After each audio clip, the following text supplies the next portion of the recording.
हम व्युत्क्रम क्रिया जैसे गुणा और भाग तथा योग और अंतर से परिचित हैं।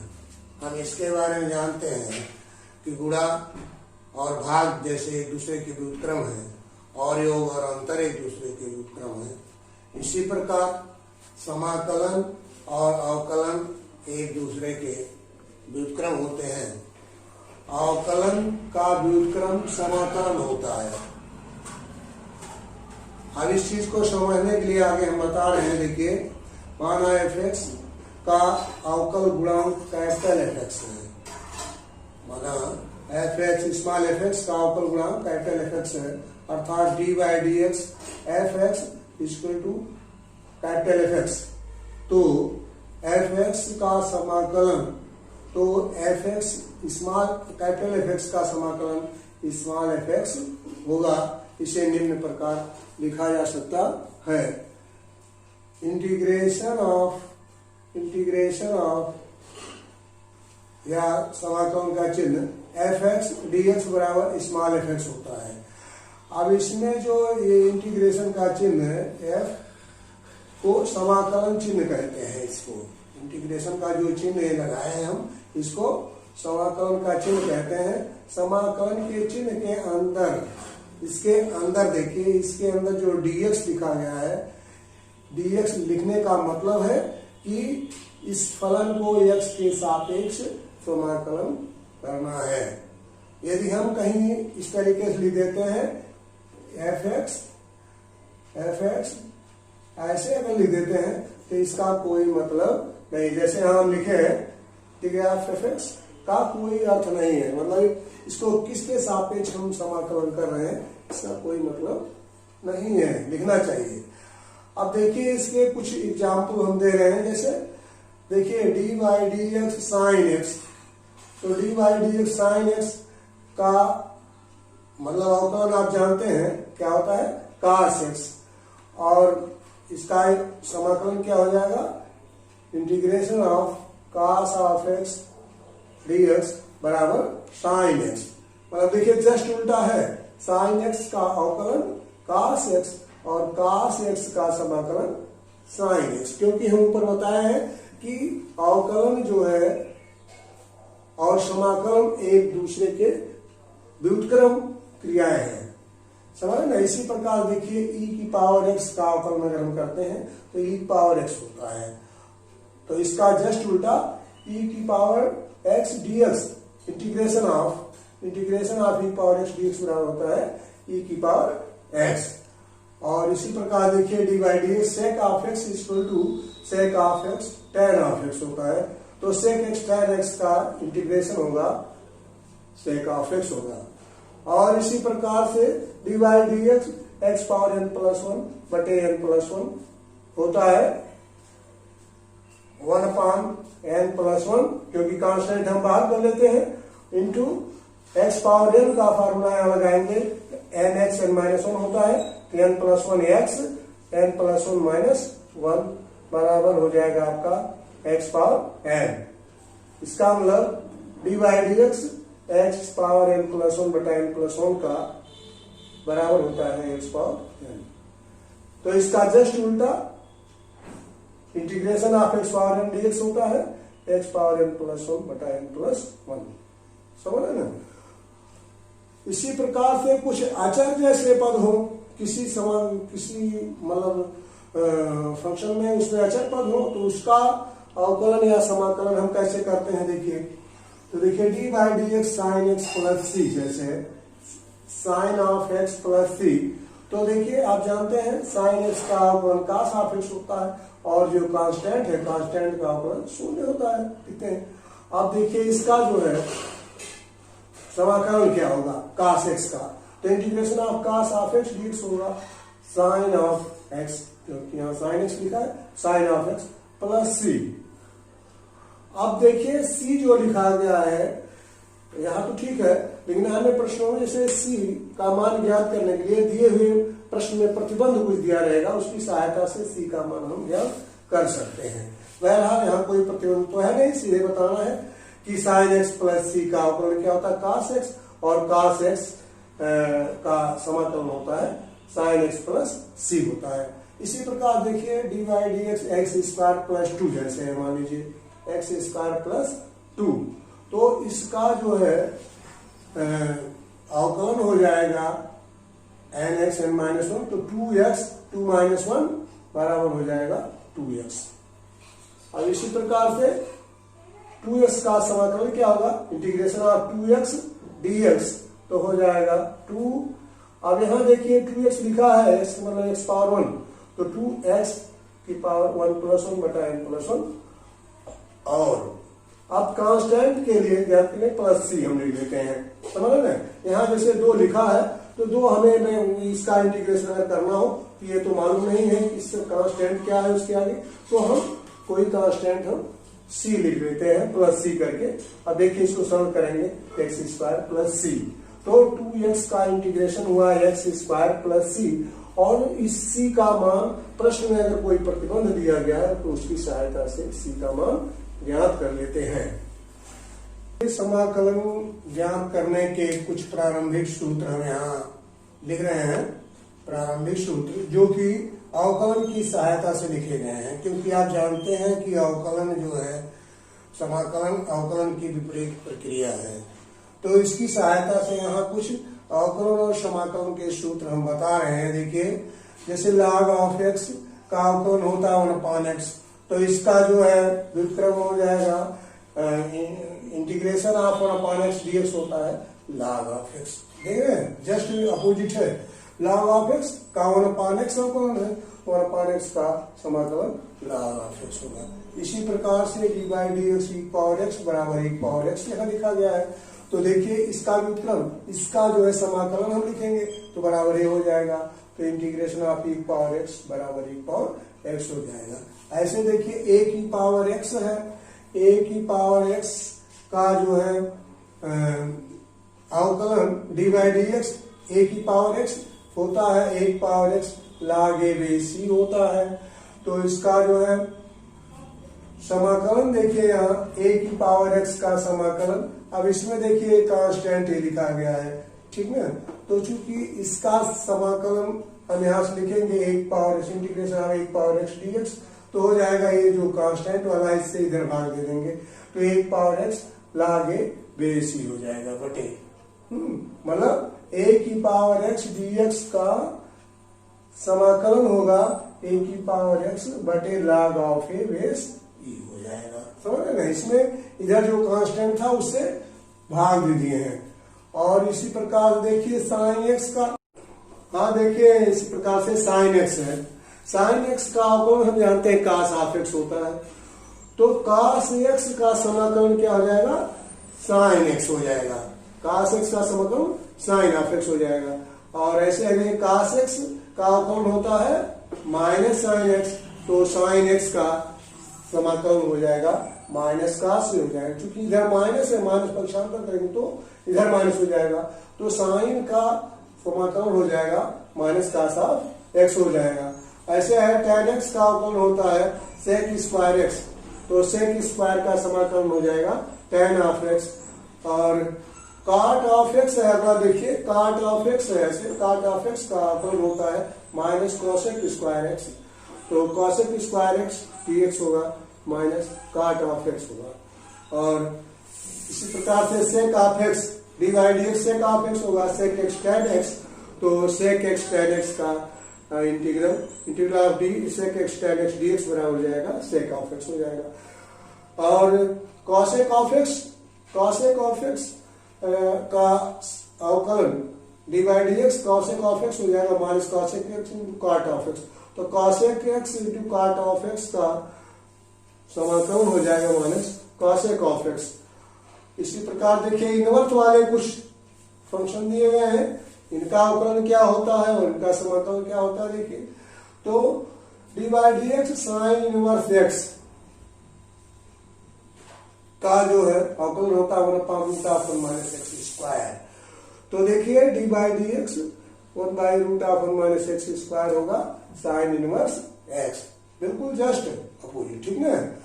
ऐसे देखिए कास इनवर्स एक्स का अवकलन होता है -1/√1 माइनस एक्स स्क्वायर, तो 1/√(1 माइनस एक्स स्क्वायर dx ये होगा cos इनवर्स x होगा।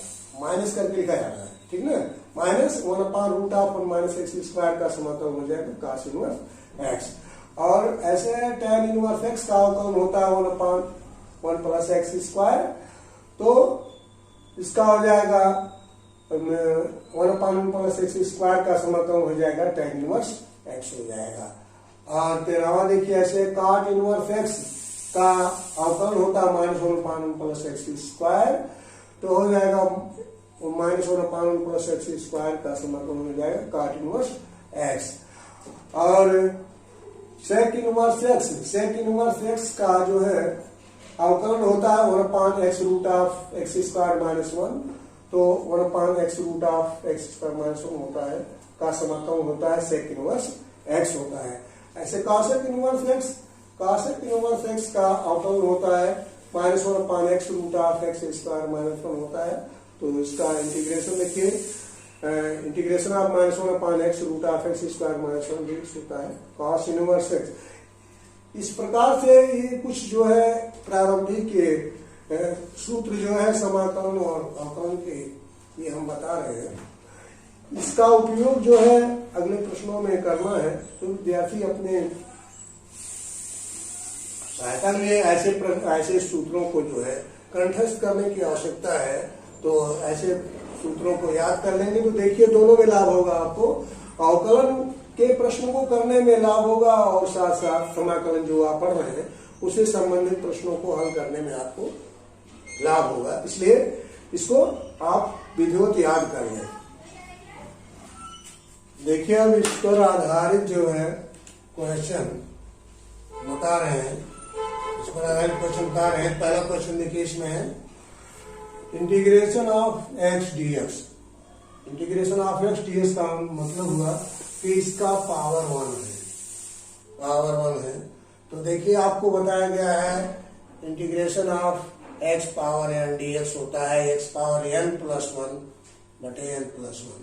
तो उसकी सहायता देखिए, इसको हम लिखेंगे x की पावर 1 प्लस 1 अपान 1 प्लस 1 लिखेंगे, और कांस्टेंट दिखाने के लिए प्लस c लिखेंगे, सम कांस्टेंट c।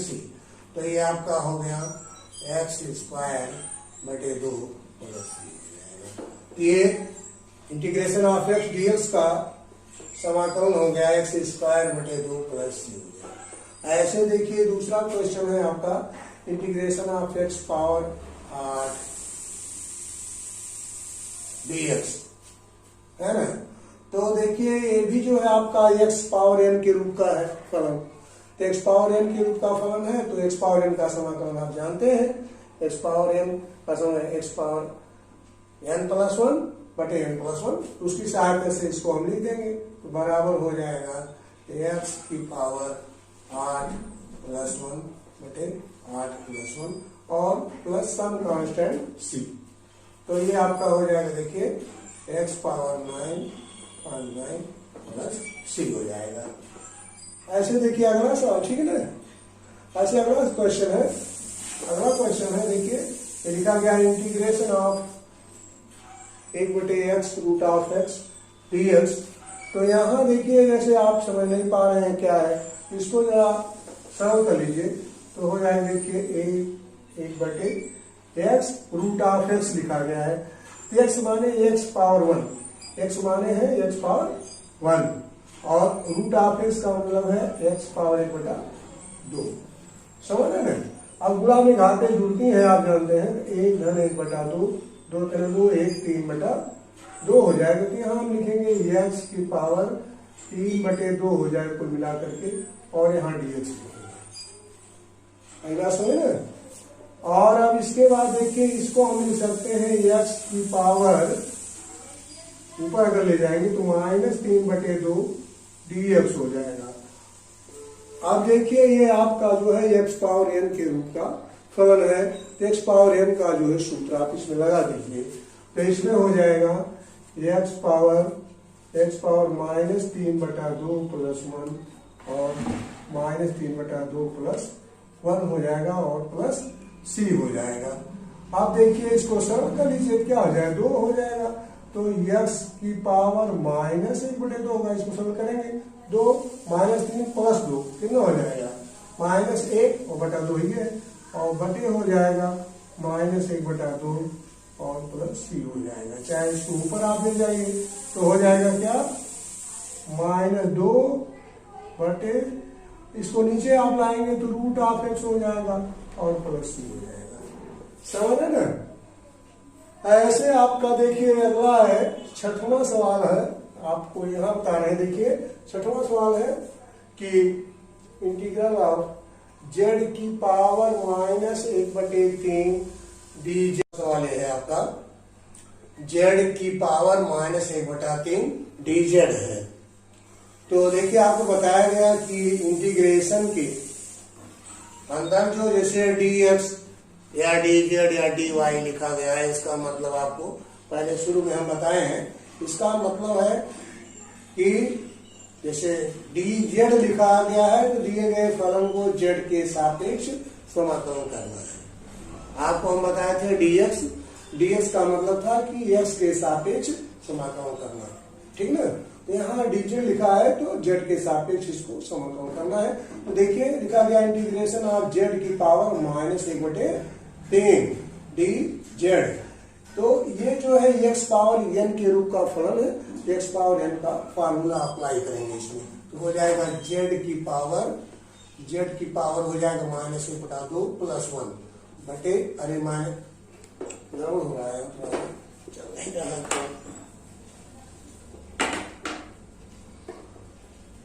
तो देखिए इसका हो जाएगा x पावर n के टाइप का फलन है, तो हो जाएगा z की पावर -1/2 1/3 + 1 बटे -1/3 + 1 और सम कांस्टेंट c हम लिखेंगे। ठीक है, इसको सरल कर लीजिए तो हो जाएगा z की पावर, देखिए 3 हो जाएगा, 3 में से 1 गए 2, तो हो जाएगा 2/3 हो जाएगा और बटे 2/3 हो जाएगा + c हो जाएगा। समझ रहे ना? और इसको लिख सकते हैं, देखिए 3/2 z की पावर 2/3 और +c लिख सकते हैं। तो इस प्रकार से z की पावर -1/3 का समाकलन हुआ ये आपका 3/2 z की पावर 2/3 + c। और इसी प्रकार से अगला सवाल आपका है, देखिए इंटीग्रेशन ऑफ 2 की पावर x dx।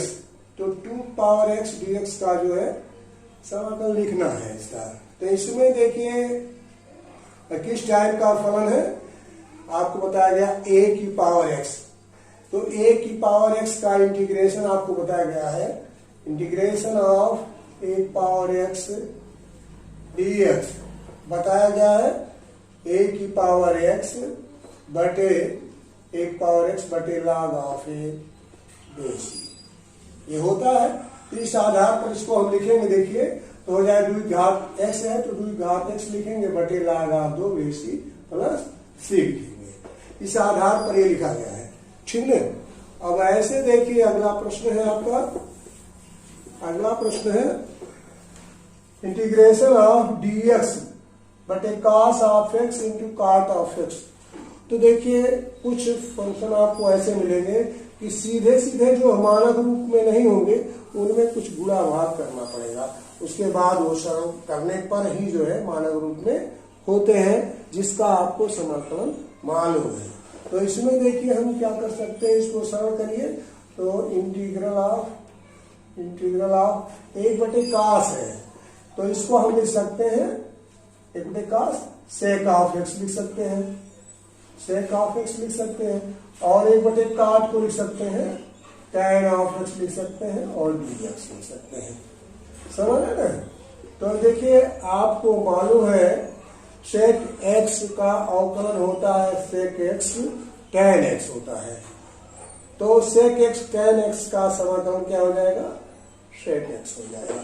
तो इसके स्थान पर हम लिख सकते हैं sec ऑफ x और प्लस c लिख देंगे। समझ रहे ना? सम कांस्टेंट लिखा जाता है प्रत्येक में। तो इस प्रकार से ये जो है आपके प्रश्न हुए, और इसमें आगे हैं कुछ अभी हम बता रहे हैं। अब देखिए अब तक जो प्रश्न लगाए हैं उससे थोड़ा अब हम जैसे कहते हैं सरल से कठिन की ओर चलते हैं, तो ऐसे थोड़ा उससे कुछ बड़े प्रश्न मिलेंगे, ठीक है। जैसे किसी फलन में एक या एक से अधिक फलन होते थे अवकलन में, तो उसमें आप क्या करते थे, प्रत्येक पद का अलग अलग अवकलन करते थे। या तो यहाँ भी समाकलन में भी वही हाल है, जैसे एक से अधिक पद है तो प्रत्येक पद का अलग अलग हम समाकलन करेंगे। और किसी फलन के साथ अगर कोई कांस्टेंट है तो उसको हम बाहर कर लेते हैं, जो चर राशि होती है उसका हम समाकलन करते हैं। तो इसी का अनुप्रयोग इसमें है। देखिए, तो इसमें देखिए एक से अधिक फलन दिया गया है, इसमें प्रत्येक पद का अलग अलग हम समाकलन करेंगे। तो देखिए जैसे यह है integral of x power 6 dx हो गया, minus integral of 1/x dx हो जाएगा, plus integral of e power x dx हो जाएगा, प्लस अब देखिए यहाँ 3 लिखा है तो ये कांस्टेंट ही, इसको बाहर हम कर लेंगे, इंटीग्रल ऑफ dx ऐसे, समझ रहे ना।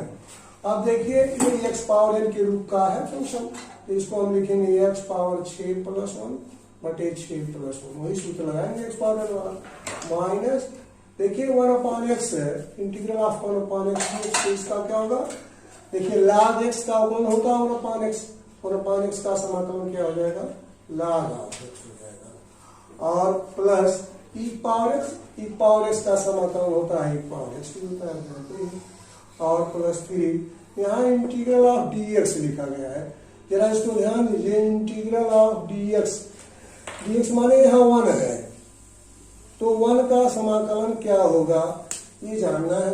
1 कैसे होता है आप जान लीजिए, जैसे x पावर 0 या किसी संख्या की घात अगर 0 है तो उसका मान 1 होता है, तो यहाँ x से हमें मतलब है, क्योंकि dx x के सापेक्ष समाकलन करना है, यहाँ अगर हम कुछ नहीं समझ पा रहे हैं तो यहाँ लिख लेंगे x की पावर 0 लिख लेंगे, x पावर 0 का मान मतलब 1 है, तो इसका देखिए समाकलन क्या हो जाएगा, x की पावर 0 + 1, क्योंकि x पावर n टाइप का फलन मिल गया, तो 0 + 1 बटे 0 + 1 हो जाएगा, और प्लस हम क्या लिखेंगे, सम कांस्टेंट c, और इसी सरल कर लीजिए तो हो जाएगा, देखिए 1/7 x power 7 minus log of x plus e power x plus 3 क्या हो जाएगा 3, देखिए 0 + 1 मतलब x पावर 1 मतलब x हो जाएगा, और बटे 1 हो जाएगा, तो 1 चाहे लिखिए ना लिखिए,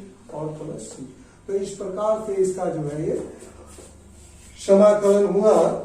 और इसी प्रकार से अगला देखिए, अगला प्रश्न जैसे ये है, तो इसमें देखिए ठीक है ना, इसमें कोई दिक्कत नहीं है। तो आगे देखिए अगला है इसी प्रकार से, देखिए x² + bx + c dx का जो है समाकलन करना है, तो इसमें भी एक से अधिक पद जो दिए गए हैं, तो इसमें देखिए इसको हम क्या करेंगे, अलग अलग लिख लेंगे।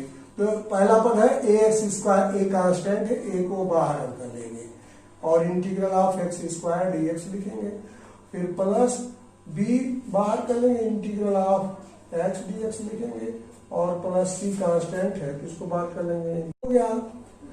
और ये जो है x² है, मतलब x पावर n के रूप का फंक्शन है, तो इसका जो है समाकलन हो जाएगा क्या, x पावर 2 + 1 बटे 2 + 1 हो जाएगा, प्लस b है, यहाँ x है, x माने x पावर 1, तो हो जाएगा x पावर 1 + 1 बटे 1 + 1 हो जाएगा, और ऐसे यहाँ है प्लस c है, और इंटीग्रल ऑफ dx, देखिए अभी पहले वाले प्रश्न में आपको हम बताए हैं, इंटीग्रल ऑफ dx क्या हो जाएगा, x हो जाएगा, तो यहाँ जो है इसका हम x लिखेंगे, और प्लस सम कांस्टेंट c लिखेंगे। इसी को सरल कर लीजिए, देखिए a और ये हो जाएगा x³ बटा 3 हो जाएगा, और प्लस b x² बटा 2 हो जाएगा, प्लस cx हो जाएगा, प्लस c होगा, और यही आपका आंसर हो जाएगा, ठीक है। ऐसे है अगला प्रश्न, देखिए चौथा, देखिए हम बता रहे हैं integral of tan² x dx, तो tan² का जो है आपको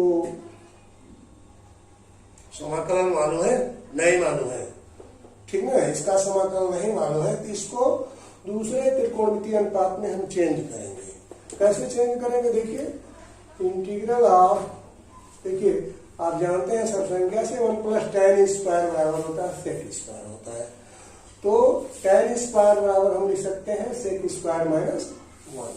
तो यहाँ लिखेंगे sec स्क्वायर x माइनस 1। देखिए यहाँ इस सूत्र से हम लिख रहे हैं 1 प्लस tan स्क्वायर x बराबर sec स्क्वायर x।